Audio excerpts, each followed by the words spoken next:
Welcome back to Stooge Stream for another episode. And in this episode, we're looking at Earth Defense Force 4.1, The Shadow of New Despair. Is it worth playing? If you haven't played any of the EDF games in the past, they're a very simple premise. They're a third-person action game where you shoot giant insect alien invader things and you need to destroy them. That's it. It started off as part of the Simple series on PS2 in Japan.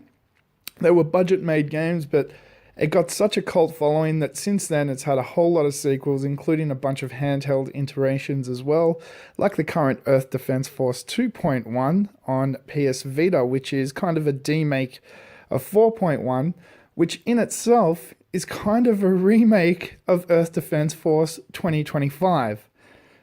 It sounds really complicated. Kind of really is, kind of isn't at the same time.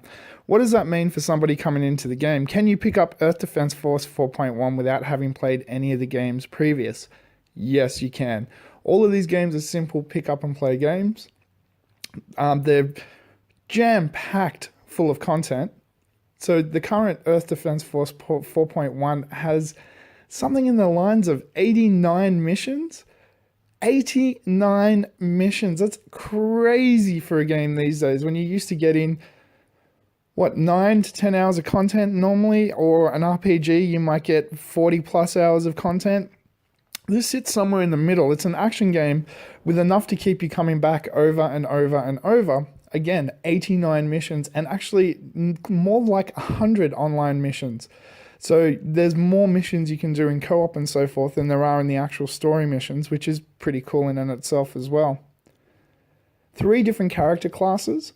So you've got your normal on-the-ground soldier, you've got your heavy tank character that can carry heavier weapons like your miniguns and that type of thing.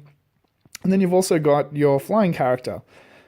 Yes, in this game, you have characters that can basically just fly along and snipe enemies from the air, which is really cool. Hundreds of weapons to unlock. I believe in one of the earlier games there was something like 300 weapons, so I'm guessing in this one there's even more. It's just a ridiculous amount of weapons to find for each of your character classes. Not only that, you can upgrade your character's health, armor levels, so on and so on. So there's almost a slight RPG element to it. 5 or 6 different levels of difficulty. And the higher the level of difficulty you play a level on, the better the rewards you get. So the better weapons, the more armor, the more health pickups and so forth. So it really is worth going back to replay some of the earlier levels at a higher level of difficulty to find new weapons, more armor, more health, upgrade your character. This comes in particularly helpful in some of the later levels where you might get bottlenecked. You'll get stuck on a level because it's just too difficult for your character right there. Not a problem. Go back to earlier levels, play them on a higher level of difficulty, unlock some new weapons, go back and kick that alien's ass. If you ever had a fantasy of destroying everything in those B-grade 1950s horror movies, Earth Defense Force is the game for you. The PS4 version, not that easy to find, unfortunately, due to the fact of a low print run, especially in places like Australia. You are going to shell out probably about $80 for it. Still worth picking up. If not, you can always go back to the PS3 or Xbox 360 Earth Defense Force 2017 or 2025, which are both great fun games as well. If you haven't checked out this series before, I highly recommend it. Thanks for listening. Hope you enjoyed.